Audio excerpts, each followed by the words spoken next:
He walked in just as the rain stopped. I was standing in the kitchen, drying my hands on a towel, when I heard the front door open and that familiar rustle of someone shaking water off their jacket. I thought it was my husband, home earlier than usual. But then I heard the voice, deeper, younger, not heard in this house for years, and I turned, towel still in hand. He looked different. Broader shoulders, darker stubble, the quiet confidence of someone who had spent enough time away to become his own person. There was something else, too, not just maturity, but a softness in his eyes when he looked at me, like he remembered who I was before I became someone's wife, someone's hostess, someone's background. He hugged my husband first, a firm grip, laughter in his voice. They hadn't seen each other in nearly 3 years. I stayed back, arms crossed over my apron, unsure how to greet him. But when he turned to me, his smile didn't waver. He stepped forward and hugged me too. Not out of obligation, but as if he truly wanted to. "You haven't changed at all," he said, his cheek briefly brushing mine. And even though I knew it wasn't true, time has a way of carving itself into your reflection. I felt something flutter just under my ribs. Dinner was uneventful. My husband asked about his work, his travels. I listened, served, refilled glasses, responded when asked. But I watched him, how he leaned back in his chair, arms relaxed, eyes flicking toward me not like a child to a grandmother, but like a man noticing a woman. Once, I caught him watching me from the corner of his eye as I bent to place a dish on the table. Our eyes met for a second. He didn't look away. That night, while folding laundry in the bedroom, I reached into the back of my drawer and pulled out a set I hadn't worn in years. Deep green lace, delicate, impractical, beautiful. I held it against my body just for a moment and then tucked it back in, ashamed of my own hands. He was staying in the guest room. It shared a wall with ours. As I lay in bed beside my husband, who had already drifted off, I stared at the ceiling and listened to the sound of footsteps. He was still awake. Maybe unpacking, maybe pacing. I pictured his fingers brushing the edges of photographs, shirts, a toothbrush. I imagined the veins on his arms, the shape of his collarbone under a white t-shirt, and I hated myself for it. The next morning, I dressed slower than usual. I chose a sleeveless dress, one I hadn't worn in years, and applied perfume that had sat untouched since before the pandemic. At breakfast, my husband barely noticed. He drank his coffee and read headlines on his phone. But when he came down, his hair slightly damp from a shower, a towel slung over his shoulder. He paused. His eyes swept over me and held there for a moment too long. And that was all it took. A moment. "Morning," he said, low and even. "Sleep well?" I asked, keeping my tone even, neutral. He smiled. "Hard not to in a house that smells like fresh coffee and whatever that is you're wearing." And I felt it. Heat rising to my cheeks, an involuntary tug at the corner of my mouth. My husband didn't look up from his screen. The rest of the morning passed in a blur of casual conversation, errands, and a grocery list I scribbled out with more care than necessary. I stayed busy, hands moving, feet shifting, but I couldn't quiet the hum beneath my skin. I kept replaying his glance, the weight of it, the way it made me feel. Not young, not desired exactly, but seen. And I realized how starved I had been for that. In the afternoon, I walked past the open door to the guest room and caught a glimpse of him sketching something in a notebook, head bowed, eyes focused. He didn't notice me. Or maybe he did, but he didn't let on. There was something sacred in that quiet moment. I stood there, hidden, watching the rhythm of his pencil, the slight twitch of his mouth as he erased a line and redrew it. That night, after dinner, my husband excused himself to watch something on TV. I sat at the dining table, swirling the last of my wine, and he walked in again, barefoot, a book in hand. Too quiet for you? He asked, tilting his head. Sometimes quiet is necessary, I replied, and we exchanged the kind of look that hovers just on the edge of something unnamed. He nodded, then set the book down and poured himself a small glass of wine.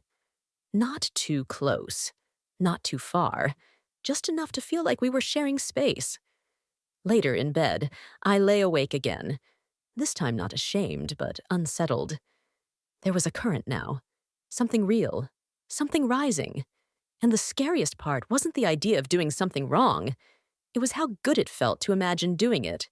How natural. How inevitable. And as I listened to the wind brushing against the window, I knew that I wouldn't be able to stop thinking about his eyes the next morning. Or the next. Or the next. The hardest part wasn't what might happen. It was knowing that something already had. It wasn't planned. That's the first thing I told myself the moment it happened. That it wasn't orchestrated, not something I anticipated, not something I dressed for that morning. Though, if I were honest, I had been thinking more carefully about what I wore each day since he arrived. Nothing too revealing. Nothing obvious.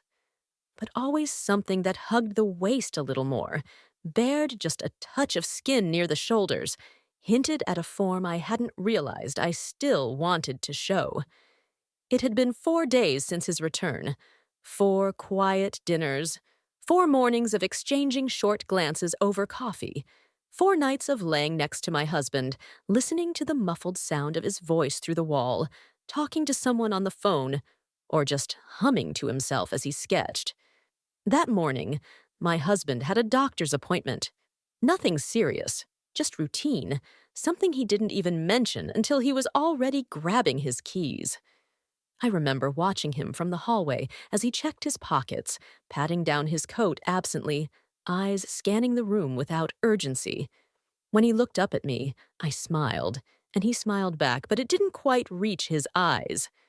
"I'll be back around lunch," he said, already halfway out the door. I nodded. "Drive safe." And then he was gone. The silence that settled over the house was thick, not oppressive, but aware. I walked to the kitchen and started tidying up, wiping counters that didn't need cleaning, folding tea towels I'd already folded yesterday, running a cloth over a spotless sink. Somewhere upstairs, a floorboard creaked. I found him in the garage. He was crouched beside the old bicycle, my husband's, trying to realign the chain. There was grease on his hands, a streak of it near his temple where he must have brushed his hair back. He didn't hear me at first. His sleeves were rolled up to the elbows, the muscles of his forearms flexing as he turned the pedal slowly, eyes narrowed in concentration. I should have left. Instead, I stepped inside. "You're brave to take that thing on," I said lightly. He looked up. His expression softened the second he saw me. "Figured I'd earn my keep somehow." There was a pause. Not uncomfortable, but thick with something unnamed. He stood up slowly, wiping his hands on a rag that had seen better days. As he turned, the light from the single window behind me caught the outline of his jaw, the shape of his collarbone through the thin fabric of his t-shirt. "Want to hold the handlebars while I tighten the bolts?" he asked. I nodded, not trusting my voice.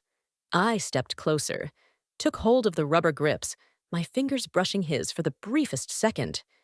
His hands were warm, rough from work, alive in a way I hadn't felt in years. We worked in silence. Or maybe not silence exactly.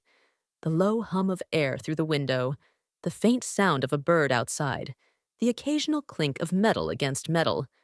I could feel the heat of his body next to mine, the brush of his shoulder as he leaned in, the scent of soap and oil and something earthy. And then I lost my grip. The handle jerked as he turned a bolt too fast, and instinctively he reached out, one hand on mine, the other steadying the bar. For a split second, we were inches apart, breathing the same air. "Sorry," he murmured. I shook my head, but I didn't move. His eyes held mine, and for the first time I didn't look away. His fingers were still wrapped around mine, and I could feel the tremor beneath his skin. Or maybe it was mine. I don't remember who moved first. Maybe neither of us did. Maybe gravity did the work for us. His mouth found mine gently. No rush, no force, just quiet pressure, warm breath, lips that tasted like mint and salt and hesitation. I felt his fingers slide to the back of my hand, tracing the edge of my wrist. My other hand rested flat against his chest, not to push him away. I didn't even think of that. But just to feel that he was real. It didn't last long. Maybe 10 seconds. Maybe a lifetime. We broke apart like startled children, both of us stepping back at the same time, both trying to pretend it hadn't just happened. He spoke first. I shouldn't have. No, I interrupted too fast. It's fine. It's nothing. We're just tired. Lonely. He nodded, slowly, but neither of us moved. When I finally turned and walked out, I felt the burn of his gaze on my back. My legs were unsteady. My breath caught somewhere between guilt and something darker. Something I hadn't let myself feel in so long, I almost didn't recognize it. Desire. Back in the kitchen, I washed my hands as if I could rinse the moment from my skin, but the tingling stayed. In my palms, in my chest, in the quiet ache behind my knees. That night, I avoided his eyes at dinner. My husband chatted about lab results and cholesterol, oblivious to the electricity simmering 2 chairs away. The table felt too small, the lights too bright. Later, alone in the bedroom, I opened my drawer and pulled out the green lace set again. I laid it across the bed. My hands ran over the fabric slowly, tracing the shape of a woman I barely remembered. I didn't put it on. Not yet. But I didn't put it back either. The morning after, everything felt too quiet. There's a particular kind of silence that follows something you can't take back. Not the peaceful kind, but the heavy, muffled one, like the air just before a storm. I moved through the house as if the walls had ears. I avoided the guest room. I kept myself busy in the kitchen longer than usual, even when I had nothing left to prepare. The clink of dishes, the hum of the refrigerator, the scraping of chair legs. Everything sounded too loud, as if to remind me that yesterday really happened. He didn't come down for breakfast. That was unusual. Since he'd arrived, he had been the first at the table every morning, casually sipping coffee before my husband woke. We'd grown used to those few quiet minutes. Small talk about weather, newspaper headlines, sometimes a shared smirk over my husband's outdated jokes. But this morning, the space across from me remained empty, the chair untouched. I told myself it was for the best, that maybe he'd left early, that maybe he regretted it, that maybe I should too. But I didn't. And that terrified me. By mid-morning, my husband had left for a client meeting. I heard the familiar sound of car doors, his voice trailing off into the driveway, and then silence again. Not the heavy kind this time, but expectant, charged, like a held breath. I found him in the backyard, seated on the old bench beneath the magnolia tree, sketchbook open on his lap. He didn't look up when I approached, but he knew I was there. His pencil slowed but didn't stop. I stood behind him, arms crossed, unsure of what I was doing, or why I hadn't just stayed inside and done what a sane woman would do. Pretend. But I didn't want to pretend. He turned the page. The sound of paper against paper made me flinch. Finally, he spoke. I can go if it's too strange. I said nothing for a moment. The wind rustled through the branches, sending a few petals drifting to the grass below. It's already strange, I said, and my voice surprised me with how steady it was. But I don't want you to go.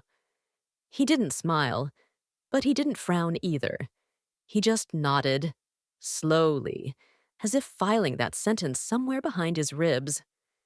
Later that day, while dusting the bookshelf in the living room, I found an old photo album wedged between tax folders and outdated cookbooks.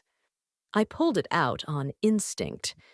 Inside, there were photos from a family gathering we hosted years ago, his first Christmas after being adopted by my husband's son.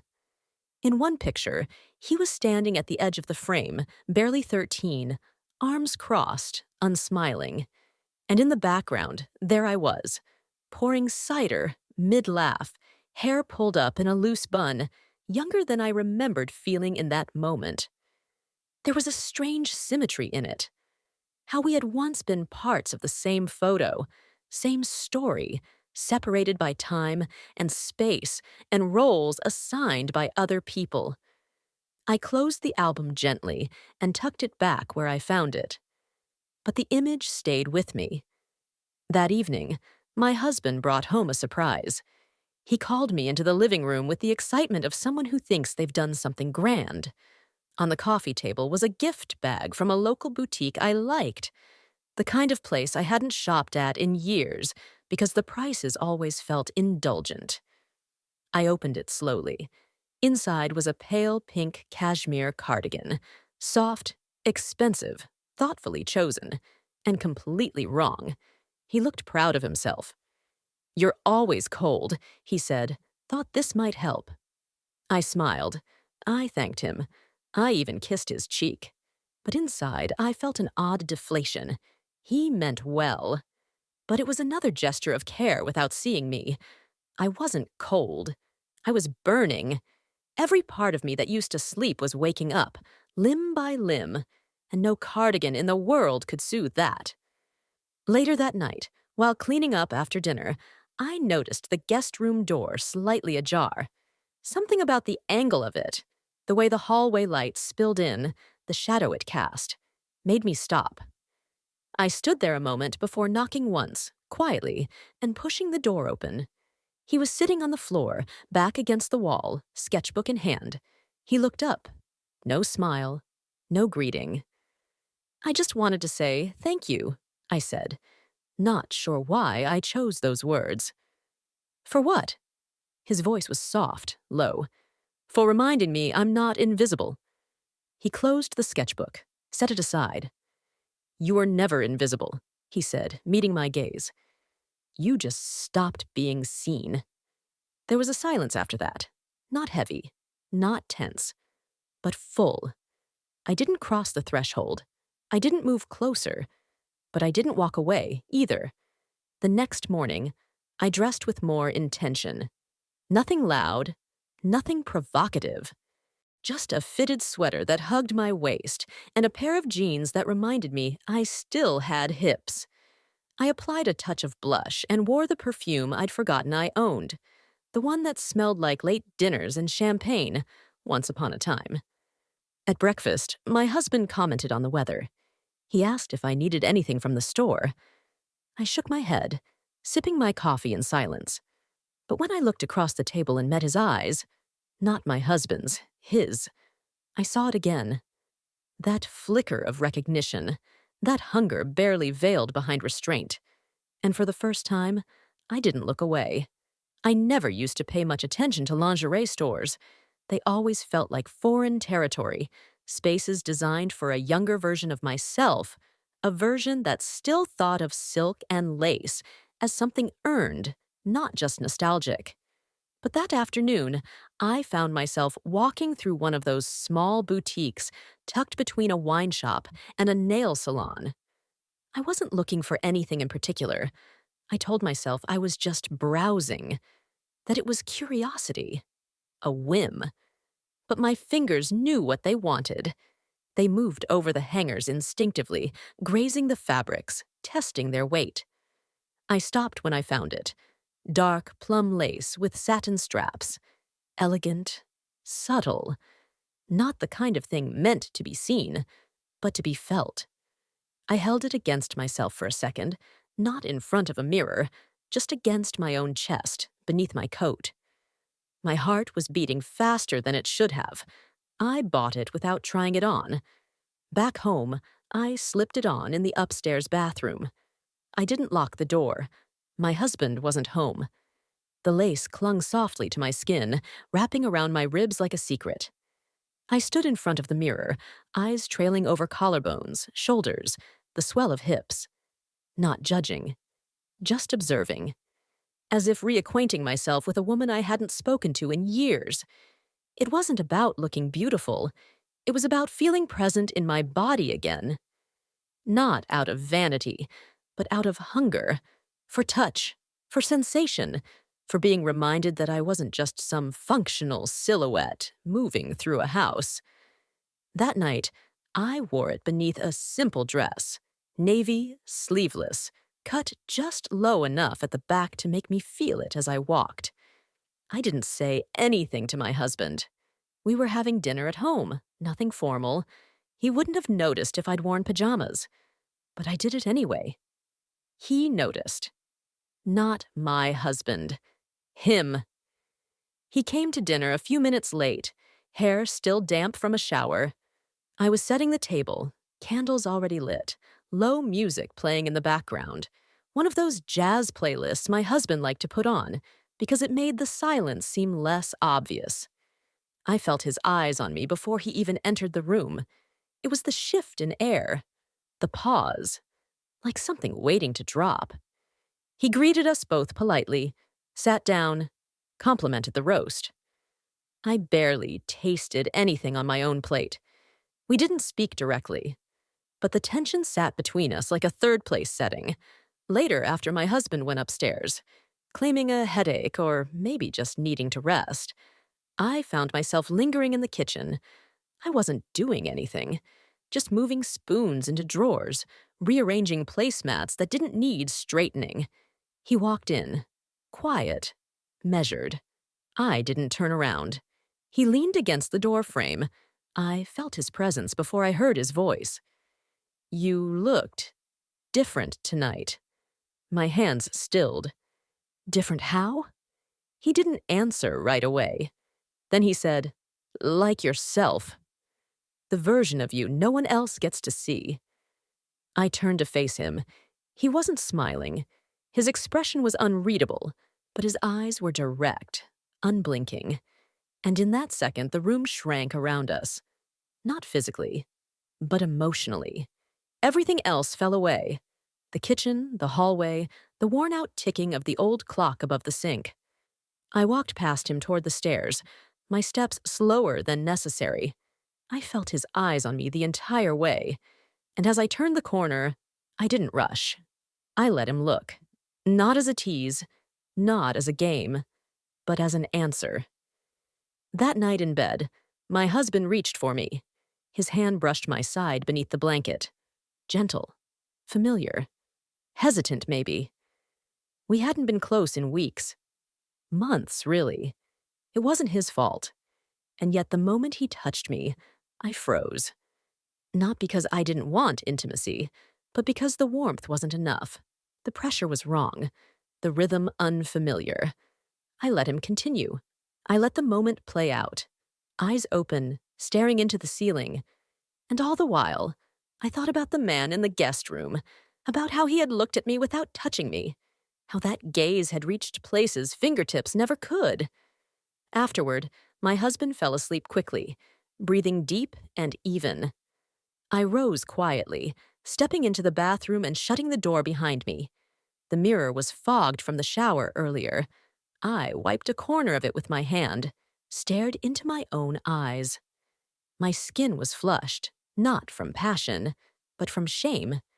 And underneath it, something more dangerous, the recognition that I had crossed a line inside myself. The betrayal wasn't in the kiss. It was in the desire to be kissed again. I changed into a nightgown, pulled my hair back, slipped beneath the covers, and lay still, listening to the faint creak of the floor above the guest room. I imagined him there, sketchbook on his lap, thoughts racing, hands folded behind his head, eyes wide open. He wasn't asleep. Neither was I. The trip wasn't something I planned, at least not at first. I'd mentioned once, offhand, half in passing, that I used to go to the coast alone when I needed to breathe. It was a small beach town 3 hours away, nothing glamorous. A string of local shops, an old wooden pier, a motel that always smelled faintly of salt and citrus cleaner. I hadn't been there in over a decade. I brought it up at dinner one evening, maybe as a test, maybe as a way to remind someone, anyone, that I still had places in my mind untouched by routine. My husband didn't hear me. Or he did, and simply nodded, the way he always did when I spoke about things that belonged to the version of me he'd stopped noticing years ago. 2 mornings later, I packed a weekend bag. I told him I needed some air, that I'd be back by Sunday evening. He offered to come. I smiled and said it was okay, that it was something I wanted to do alone. He accepted it too easily, and I should have felt relief. But instead, I felt that old bitterness rising in my throat. The one that whispered, "You are always alone, even when he's right beside you." I didn't tell anyone else I was going. Not even him. The drive was uneventful, except for the way my hands gripped the steering wheel tighter than they should have, and how I checked the rearview mirror more often than necessary. The coastline appeared suddenly, like memory returning in fragments. I parked in the same lot where I used to sit with a paperback in the afternoons. The ocean hadn't changed. Neither had the breeze that curled through open car windows. The motel was still there. Same chipped paint. Same brass key on a plastic tag. Room 7. The room smelled like it always had. Sun-drenched linen, old wood, distant salt. I didn't unpack. I set my bag on the chair and opened the balcony door instead. The ocean was close enough to taste in the air. I stood there for a long time, letting the wind run fingers through my hair, wondering what it meant to crave something unnamed. I didn't expect to see him. That part I didn't plan. It was late afternoon when I walked into the small cafe by the boardwalk, just to get tea. I stood in line, scanning the menu, fingers wrapped around the strap of my purse, when I felt it, that stillness in the air, the kind that happens when something shifts before the body catches up. I turned slowly. He was at the far table by the window, sketchpad open, pen poised. He didn't look surprised, just calm. He stood, walked toward me. No questions. No pretense. "How long have you been here?" I asked. "A few hours." "You followed me?" Number I remembered what you said. We didn't speak again for several minutes. We just sat at that table, the ocean in the distance, the noise of the cafe, a dull blur behind the tension between us. There was no hiding now. No pretending we were just two people under the same roof out of circumstance. This, whatever this was, had turned a corner. Later, we walked along the beach, not close enough to touch, but close enough to feel it could happen at any second. The water was colder than I remembered. The sky was layered with clouds, all shades of gray and lavender. My hair kept catching in the wind, and he reached over once to tuck a strand behind my ear. His fingers brushed my cheek, then lingered a second too long. We didn't speak about the kiss in the garage. We didn't need to. As we reached the end of the boardwalk, the wind louder now, the light fading, I stopped. He turned to face me. There was that look again, steady, knowing, quiet. I didn't wait for him to move. I leaned in. Our lips met in the middle of the wind and salt and late afternoon shadows. The kiss was different this time, less hesitant, still slow, still uncertain, but charged. Like the moment just before lightning splits a sky. His hands found my waist. Mine moved to his chest. There was nothing rushed, just the knowledge that we had already crossed a line long ago, and this was merely the confirmation. When we parted, my lips still warm, my breath caught somewhere behind my ribs. I didn't apologize. I didn't run. Back in the motel room, I stood in front of the mirror for a long time. I wasn't trying to assess my reflection. I wasn't looking for youth or answers. I was looking for the truth in my own eyes. For a long time, I hadn't recognized the woman staring back. But now, her skin flushed, her mouth slightly parted, her heart loud beneath her ribs. She was undeniable. That night, I didn't change into something modest. I didn't brush my hair into something neat. I slipped on the plum-colored lace and curled into the bed with the windows cracked open, the sound of the ocean folding into the room like breath. I slept, alone, but not untouched. In the morning, he was gone. No note, no message. Only a sketch tucked under my door. It was me. Not a romantic version, not idealized, not softened. Just me. Hair wild, mouth serious, eyes steady. The kind of image that comes from looking, really looking. It felt more intimate than any kiss. I held it in both hands for a long time before sliding it into my bag, not ready to fold it, not ready to let it become part of the past. And even as I packed to go home, as I locked the motel door and stepped out into the white light of late morning, I knew it wasn't over. It had barely begun. Returning home was quieter than leaving. There were no questions, no remarks, no surprises.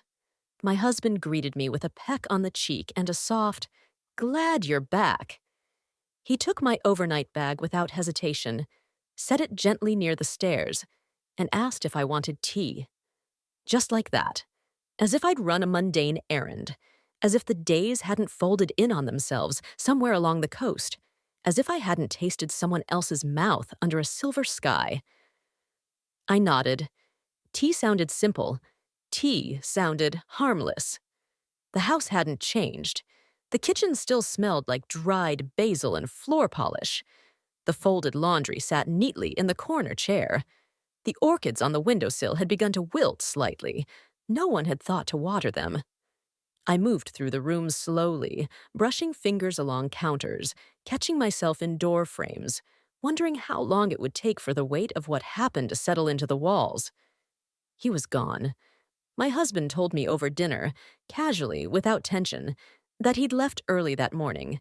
Said he had work up north, someone to meet about a commission. I didn't react. I just nodded again, chewing slowly, tasting nothing. "Did you have a good time?" he asked, pouring more water into my glass. I looked at him. Really looked. The kind eyes, the lined forehead, the reliable movements of a man who never once, in all these years, tried to break my heart. The man who showed up every day, who paid bills on time, who replaced light bulbs before they flickered out. "It was what I needed," I said softly. He smiled at that, pleased with himself, as if giving me space had been the right move. That night, I lay in bed next to him, the room entirely dark except for the blinking light of the smoke detector overhead. I counted the seconds between each flicker. I kept expecting to feel something, guilt, regret, shame, but all I felt was distance, not just from my husband, but from the version of myself who had once settled for this quiet rhythm. The next morning, I opened the guest room door. His things were gone. The bed was made, corners tucked tightly. The room felt untouched, but I knew better. It still held the scent of his cologne, barely perceptible, but enough. I stood in the middle of the room for a while, arms crossed, unsure whether I was trying to hold myself together or just hold on to something that had already slipped through my fingers. Then I saw it, folded neatly on the desk, a piece of paper, unlined, torn from a sketchbook. It wasn't another drawing. It was a note. Only a few words, scrawled in pencil with just enough pressure to leave grooves in the paper. You don't need to explain anything. I just needed to know it wasn't only me. No signature, no name. But it didn't need one. I slipped the note into the same envelope that held the sketch he'd left under my motel door. Two fragments of something I couldn't define, something that hadn't ended but couldn't continue. Not here. Not yet. I spent the rest of the day cleaning, methodically, obsessively. I scrubbed the stovetop until it gleamed. I washed windows I hadn't touched in months. I took down curtains and laundered them just to watch them whip against the glass as I rehung them. My husband thought I was nesting, resetting, rebalancing myself after a weekend away.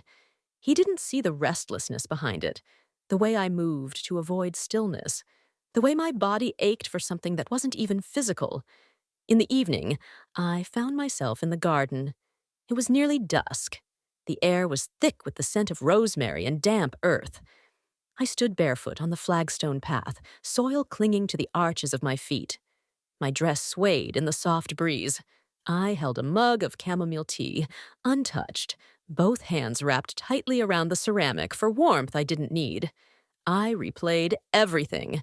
The kiss in the garage, the sketchbook, the way his voice dropped when he spoke only to me, the look in his eyes when he said I wasn't invisible, the beach, the motel, the ocean air between our mouths, the way he left. Not selfishly, not dramatically, but with just enough distance to let me breathe.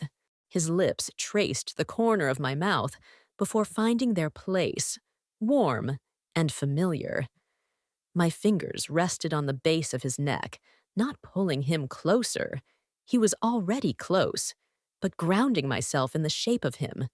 It was careful, unrushed, as if we both understood that rushing would somehow cheapen what we already knew to be dangerous. My heart pounded, not from guilt, not even from fear, but from the clarity that I wanted this. Not the fantasy, not the drama. This. When we pulled apart, there was no apology, no hesitation. We sat on the edge of the couch, bodies still close, not speaking. The clock ticked softly from across the room. A bird outside the window let out a thin, uncertain note. "I don't know where this leads," I whispered. He didn't respond with promises. He didn't offer hope or guarantees. He just reached over, brushed his thumb along my knuckles, and held my hand in silence. Later, he stood by the door. I followed him there. We didn't kiss again.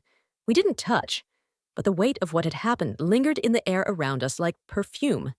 He looked at me. "Tell me to stop. If you need me to. Tell me now."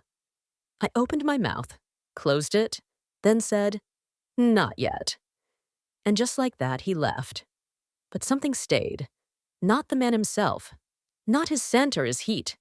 What remained was more dangerous. His absence, heavy and pulsing like a second heartbeat in my chest. The day after he left, the house betrayed me. It was too clean, too orderly. The chairs were all at the correct angles beneath the table. The cushions on the couch stayed exactly where I had left them. The shadows moved predictably across the floor as the sun passed, and not one thing, not one, carried the scent or warmth of the hour he had spent here the day before.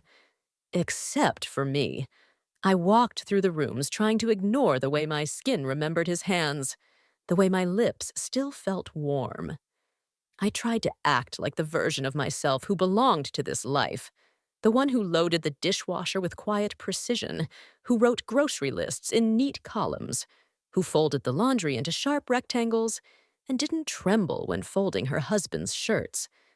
But that woman was thinning, like paint left too long in the sun, and the more I tried to wear her, the more I felt like a guest in my own home. When my husband returned that evening, his voice carried that same easy cadence. No shift, no pause, no edge to suggest he sensed something was different. He placed his travel bag near the door, kissed my cheek, and told me he'd missed the coffee here. We had dinner on the patio. He talked about the lake house, about someone's dog that wouldn't stop barking, about how badly he slept on unfamiliar mattresses.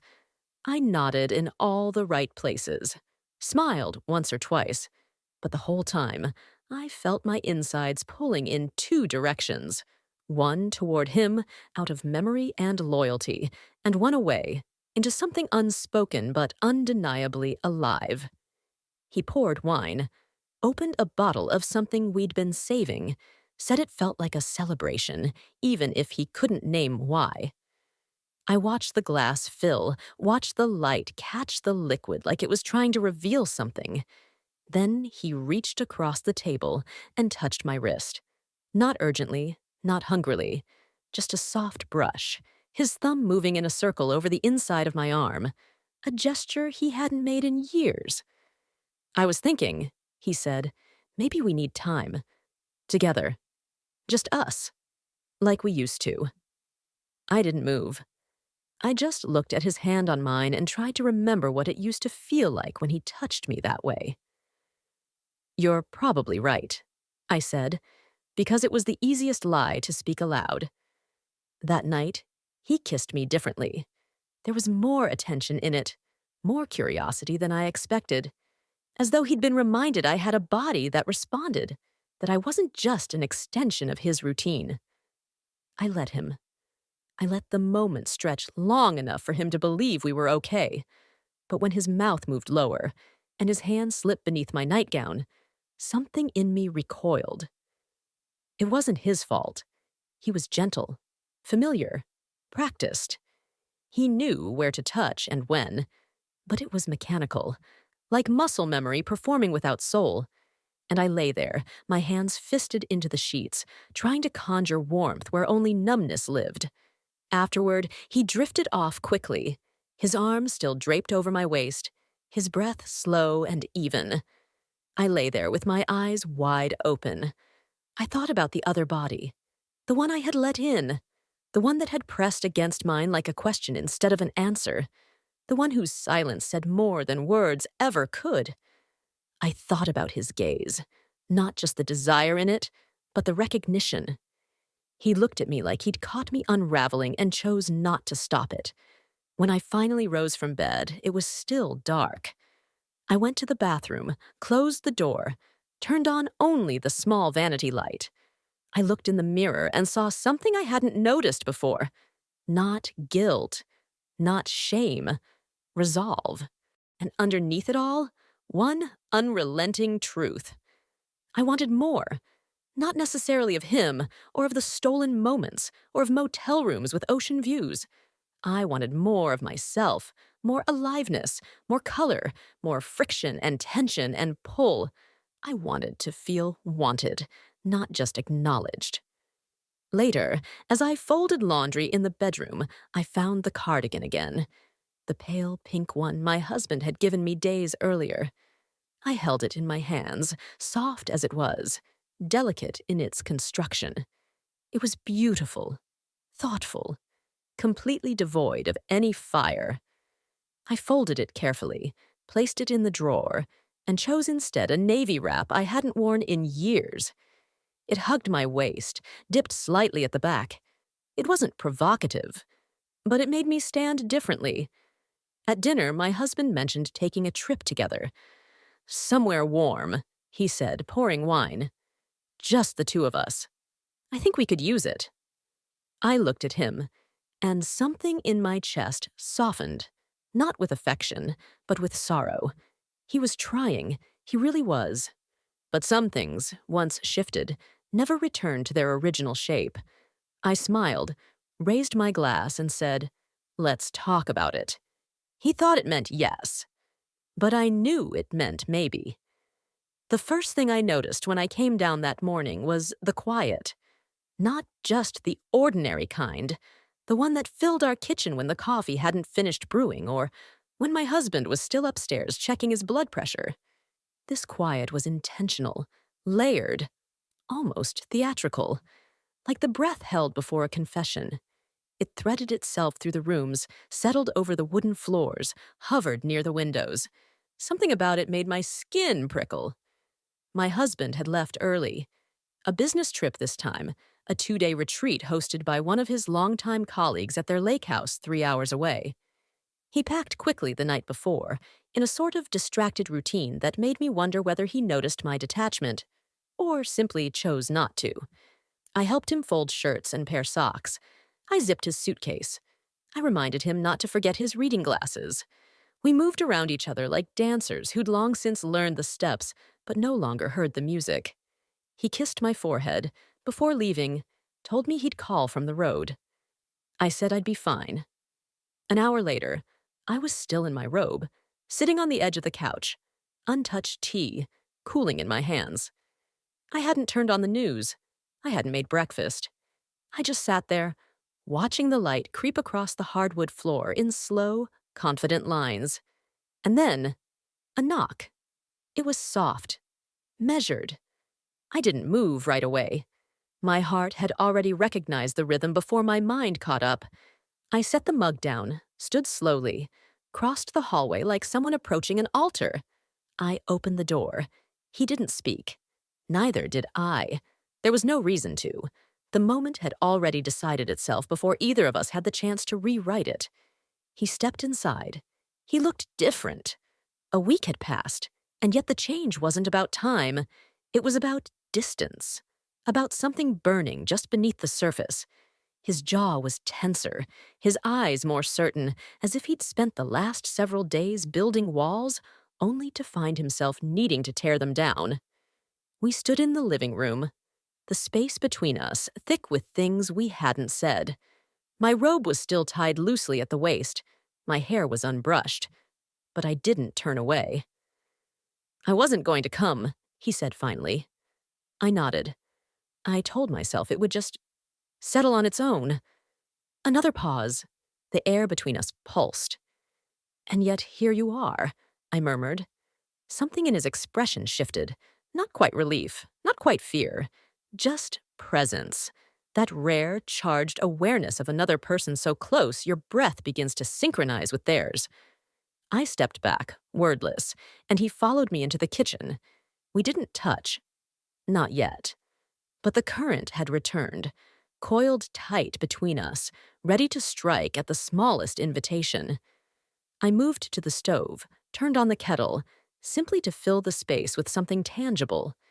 He leaned against the counter, watching me, not hungrily, not possessively, just intentionally. It felt more intimate than anything we had done so far. As the kettle began to rumble, I turned toward him. "How long can you stay?" He shrugged slightly. "Until I can't." There was something in that answer that landed between us like a shared secret. I poured the water, set the cups down, but neither of us touched them. We stood in the center of the kitchen, steam rising in lazy curls beside us, eyes locked, the gravity undeniable. This time, it wasn't an accident. It wasn't sudden. This time, I moved first. I reached for his hand, slowly, and placed it on my waist. The gesture was simple, barely a movement, but it was everything. He stepped closer. Our bodies aligned without hesitation, and then the distance disappeared. The kiss came slowly, like returning to something forgotten. I couldn't go back, even if nothing more ever happened, even if that chapter ended exactly where it stood. The mirror had changed. I had changed. No cardigan or dinner date or quiet touch from a man I'd promised my life to could undo that. The next morning, I packed a small bag, not for a trip, not for a getaway, just enough to make it look like I had errands. I told him I needed space, a walk, a drive, time to think. He kissed my forehead again and told me he was proud of me for taking care of myself. He had no idea what I was taking care of. In the car, I didn't turn on the radio. I didn't call anyone. I just drove through the neighborhoods until the streets became unfamiliar. And when I reached the small hill that overlooked the southern part of the city, I parked, rolled down the window, and breathed. I checked my phone. No messages, no missed calls, nothing from him. And still, he was there. In my pulse, in the way I adjusted my seat, in the spot on my wrist where his lips had once rested like a secret. That afternoon, I returned home and found a small envelope on the doorstep. No name, just a sketch tucked inside. Not of me, not of him, of our house. But from a strange angle, framed through the magnolia tree, drawn as if observed from a distance. The lines were loose, unfinished, as if the artist had intended to complete it later, as if something had interrupted him just before the roof was done. I turned it over. On the back, one sentence in pencil: "You feel like home, even when you leave it." I pressed the paper to my chest and stood there in the foyer for a long time. I didn't cry. I didn't smile. I just existed in the weight of what had been said. And for the first time, I stopped asking myself whether this would end badly. Because part of me had already decided it didn't matter. What mattered was that I felt alive again. And that, for now, was enough. There's a moment just before you make a decision that changes your life, when everything becomes unbearably quiet. Not the kind of quiet that soothes. Number, it's a different kind, dense and electric, as if the entire world is holding its breath with you, waiting to see what you'll do. That was the quiet in my chest the morning I stood in the bedroom, suitcase open on the bed, deciding which pieces of my life to fold and which ones to leave behind. I didn't tell my husband I was leaving, not because I wanted to hurt him, but because the weight of explanation felt like too much to carry. The words didn't line up right in my mouth. There was no vocabulary for this kind of goodbye, not yet a betrayal, not quite a confession, just a shift, a truth that couldn't be unlearned. He thought I was going to visit a friend. I let him believe it. I packed light, only what I could carry without looking suspicious. A few dresses, a worn copy of a novel I hadn't finished, the plum lace set that still felt like a secret I hadn't finished telling myself. The taxi pulled up before sunrise. I moved through the house slowly, pausing in the living room, brushing my fingers over the edge of the mantel. The photograph of us on our 10th anniversary still stood there, slightly askew in its frame. We looked happy. Maybe we were. But even in the photograph, my body leaned slightly away from his. A small, unconscious tilt that only made sense now. I didn't take the photo with me. In the hallway, I passed the guest room, now empty. He hadn't returned since the day he left the sketch of the house, but his absence filled the space louder than any presence. The room felt paused, as if it might resume at any second. Outside, the morning air bit at my throat. I clutched my coat tighter, slid into the back seat of the taxi, and gave the driver a destination that felt like neutral ground. The station. The city was still waking up. Storefronts unlit, streets glistening from an early rain, windows blinking into consciousness one by one. The train station loomed ahead, impersonal and gray, its platform stretching toward something uncertain. My pulse was loud in my ears, not from fear, but from the gravity of choice. I sat on the bench farthest from the schedule board, suitcase at my feet, his sketch folded neatly inside my coat pocket. I didn't take it out. I didn't need to. The lines were etched into me now. The roofline unfinished, the angles imperfect. It wasn't a house. It was a question. The minutes passed. People came and went. No one noticed me. And that anonymity felt both like freedom and punishment. I tried to imagine what he'd say if he saw me here. I tried to imagine if he was somewhere watching the same clouds roll across the sky, wondering if I'd show up. But he hadn't asked me to. That was the hardest part. He hadn't begged. He hadn't chased. He had simply left space, an invitation without pressure, an open door that required me to step through of my own volition. And I didn't know if I could. The train pulled in, not the one I meant to take, but it stopped, its doors sliding open with a hush that sounded suspiciously like opportunity. I stood, not out of commitment, but out of instinct. My hand found the suitcase handle. My feet moved forward, slow, unsure, and then I stopped. Not because I changed my mind, but because something inside me whispered that the decision wasn't about the destination. It was about the reason, about whether I was running toward something or away from everything else. I stepped back from the platform. I let the doors close. The train pulled away, and with it, the version of me who might have vanished into it. I don't know how long I stood there. Maybe minutes. Maybe longer. Eventually, I turned and walked out of the station, not back toward home, Not toward him, just forward. One block at a time, breathing, thinking, feeling everything that pulsed beneath my skin. I wasn't ready, but I wasn't afraid either. Somewhere between the man I'd built a life with and the man who had reminded me I was still a woman, there was something else waiting. Me. And for now, that was where I needed to begin.